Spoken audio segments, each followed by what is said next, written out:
so, ladies and gentlemen, I have teased this throughout the whole show. I really do believe that the it factor in sports matter. I talk about this all the time in wrestling, charisma. We don't really know what makes John Cena, John Cena. We don't really know what makes Patrick Mahomes, Patrick Mahomes.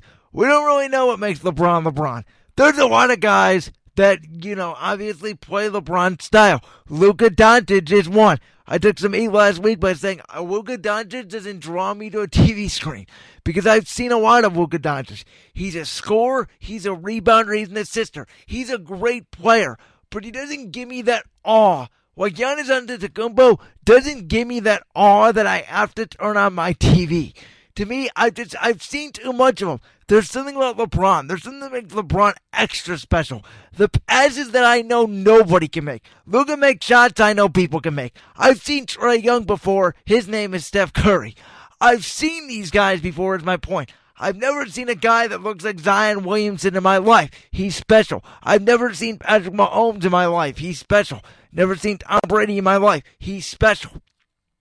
So I decided to make a list of the top 10 athletes in sports that have the quote-unquote it factor. And again, I truly do believe in this. And I really don't know what the it factor is. I don't think anybody does.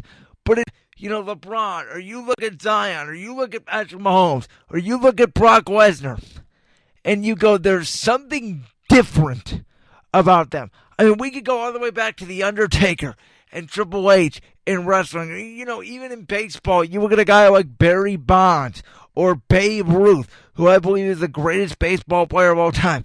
You look at guys like that. Michael Jordan obviously had it. Magic Johnson, Larry Bird. There are stars like Luka Doncic and Trae Young, and I think those of you that play NBA 2K get way too caught up because they rise way too quickly in that game. I'm sorry, Luka, Trae Young, these guys coming out now, like Donovan Mitchell and crew, yeah, they're great players, but are they going to be the person that leads into a championship? I don't think so. It was my knock on Anthony Davis. Oh my God, Brandon, Anthony Davis is a top 5 player in basketball. Really? Show me what he's done in the playoffs. Luka's team is 7th in the West, and they're very talented.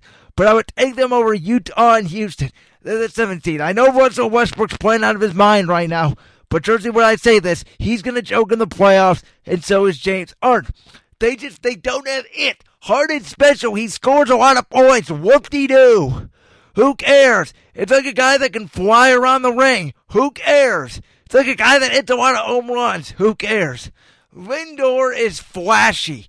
There's something about him that makes you go, okay, he's the best shortstop in baseball. There's something about Mike Trout that makes you go, he's the best player in baseball, even though baseball is terribly marketed. There is something about these guys that make them special. So let's go now into the list I have made. And I did rank these from 1 to 10, and I'm going to start with number 1 because I think it makes sense. To me, every time I hear the name LeBron James, I have to get to a TV screen. If the Lakers are on, heck, I may not watch the full game because I have to go to bed and get up for class the next morning, but if the Lakers are on at 10:30, I will watch them for a quarter. And like I said earlier when I was talking to Enzo, I do believe that the Lakers, not to get off topic, but I think they have issues, and I don't trust Kyle Kuzma anymore. But LeBron, he's doing this so special. I think LeBron should be the MVP of the league. I mean, he's averaging 10 assists as a point forward at age 35. Michael Jordan was not a great passer. Giannis isn't a great passer. Ben Simmons is probably as close to LeBron as we can get it. Ben Simmons could actually shoot. So I think Ben Simmons is going to be special one day. But Ben doesn't have that it factor that LeBron does. LeBron is something out of the ordinary I've never seen before. 6'9", 270, moves like a freight train, can shoot the ball, his leadership, everything about the king. I have no complaints. He should be the MVP of the week. Number 2, ladies and gentlemen, the star-studded quarterback of the Kansas City Chiefs, Patrick Mahomes. Now, with Mahomes, as you guys know, I was not the biggest fan of Mahomes coming out of the draft. And let's stop pretending, oh my God, everybody knew Patrick Mahomes is going to be the greatest thing since sliced bread. We didn't know that. It's the draft is a crapshoot. Okay, he went to a perfect situation in Kansas City. But there's something about Patrick Mahomes where you're just like, they're down 21 or they're down 28 and they could come back, and Mahomes is doing all these one-handed passes and he can make throws that nobody's ever seen before. Yeah, he's must-watch television. Number 3, I already said it, was Zion Williamson. I've never seen a kid like this. He's 6'7", probably closer to 6'9". He's over 300 pounds and he leaps out of the gym. He moves like a point guard at 6'9", 300 pounds. He is a beast. He is moving grown men out of the way. Did you see him the other night against the Lakers? Did you see how he moved Dwight Howard and JaVale McGee right out of the post? 2 great rim protectors, and just violently threw the basketball down. That kid, I am worried about his weight. Now, I don't think he needs to lose a lot of weight. I think a few pounds here or there, and I'm not being critical, but I think it's going to be hard on him when he keeps jumping and landing with all of that velocity on that body. I don't know if Zion's going to last that long to be the face of the league. I think he has more potential to be the face of the league than Giannis, Joel Embiid, Kevin Durant, number 2, all these guys. But my question is, can Zion stay healthy? But other than that, he's must-watch TV. And everybody that told me R.J. Barrett was going to be better than him, you're joking. Are you kidding me? I said it. Look, I'm not the biggest college basketball fan. You guys know this. I don't watch a lot of March Madness. I don't watch college basketball. I watched every single Duke game only because Zion was there. And when I saw R.J. Barrett taking all those shots in the last second, I was like, are you kidding me? This guy, all he is a scorer. And I've talked about this. Scores don't win games in basketball. The it factor does. Number 4. Folks, it's Brock Lesnar. There may be no better heel in wrestling ever than Brock Lesnar. When you see Brock Lesnar up close in person like I have, he's intimidating. He is the beast incarnate for a reason. He threw around Ricochet like a chew toy last Thursday at Super Showdown, and I couldn't have been more proud to say that he is still the reigning, defending, undisputed WWE heavyweight champion of the world. There is something about Brock Lesnar that makes you scared. There's something that 500-pounder. It's easy for Brock Lesnar to pick up the Big Show and F5 him, or pick up Braun Strowman and F5 him, or make him tap with ease, or by the way, beat Randy Couture in the UFC and become one of the fastest rising stars in UFC history. Brock Lesnar is not your average human being, and he still draws. He's a great heel, and he's marketing galore. And that's why Vince McMahon and WWE paid for him, because everybody wants to see that mammoth, that animal of a man in Brock Lesnar. Number 5 is John Cena. Now, folks, have you ever heard John Cena talk? He is one of the greatest talkers I have ever seen. John Cena, no matter what, when he cuts a promo, you listen. You feel the energy when John Cena comes out to talk on Raw, SmackDown, wherever he is. John Cena, no matter what, is passionate about the business. White people chant, John Cena, we love you, and John Cena sucks. It really is the reason, because John Cena is polarizing. He is captivating. Ladies and gentlemen, he's one of the best promo talkers I have ever seen in my life, and there's always a reason for that, because John Cena is one of the best of all time, folks. Number 6 is Lamar Jackson. Folks, I know all you Browns hate him, but Lamar's fun to watch, okay? His footwork and quickness, I've never seen anything like it, and I've said this about Lamar. To me, he's already better than Michael Vick. And people have called me crazy on it, but look, I watched Michael Vick for 6 years in Philly. He was not that great of a passer. I think Lamar Jackson can be more accurate than Michael Vick over time. Michael Vick was never as fast as Lamar Jackson. Michael Vick was never as coachable as Lamar Jackson. And Michael Vick never ran an explosive offense like Lamar Jackson has. The Ravens are much-watched TV, and it's mostly because of number 8 in that Baltimore Ravens uniform. Number 7, I got The Fiend. I've never seen anything like him in my life. He's a character almost straight out of the Joker, but they built him out to be one of the most scariest wrestlers in the history of the business. He's one of the best characters right now. Again, we may not agree with the way they booked him against Goldberg for the Universal Championship at Super Showdown, but The Fiend is obviously much-watched TV. He draws ratings, the Yowie Wowie, all of it. The Fiend is much-watched TV for me.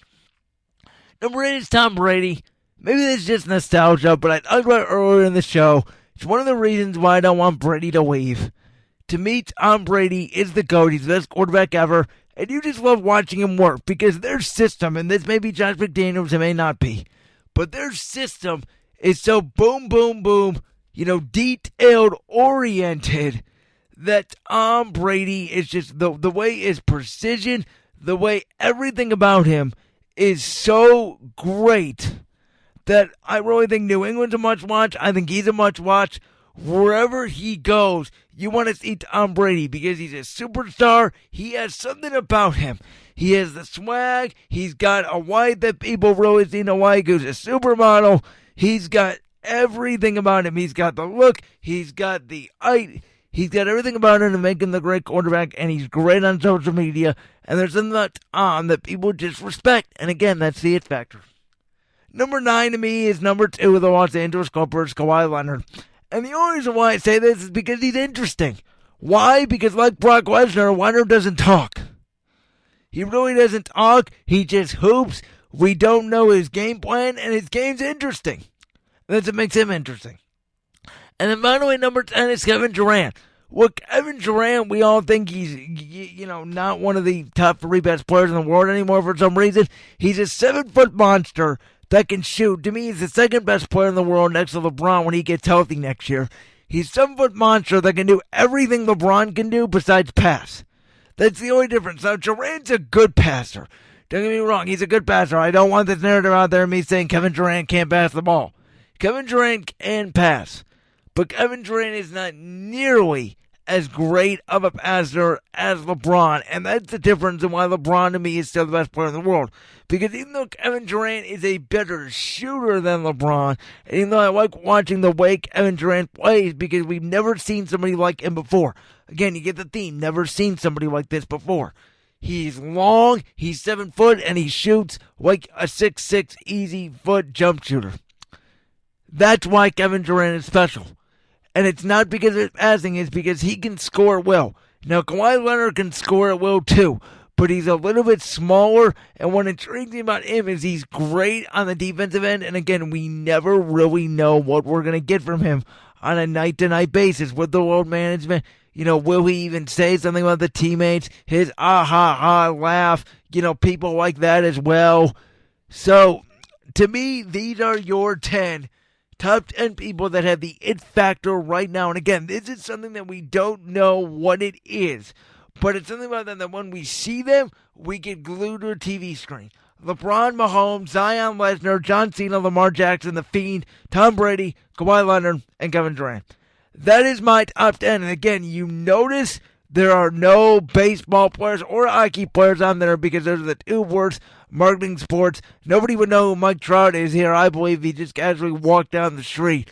Mike Trout doesn't draw me to a TV screen. Francisco Lindor doesn't draw me to a TV screen. These baseball guys don't do that. It's more so with the game because it's such a team game where some of these quarterbacks in the NFL draw me. Some of these wrestlers now draw me. Not necessarily the young guys, and not necessarily the young guys in the NBA either. Again, John Moran, we've seen him. Trae Young, we've seen him. Luka Doncic, we've seen him.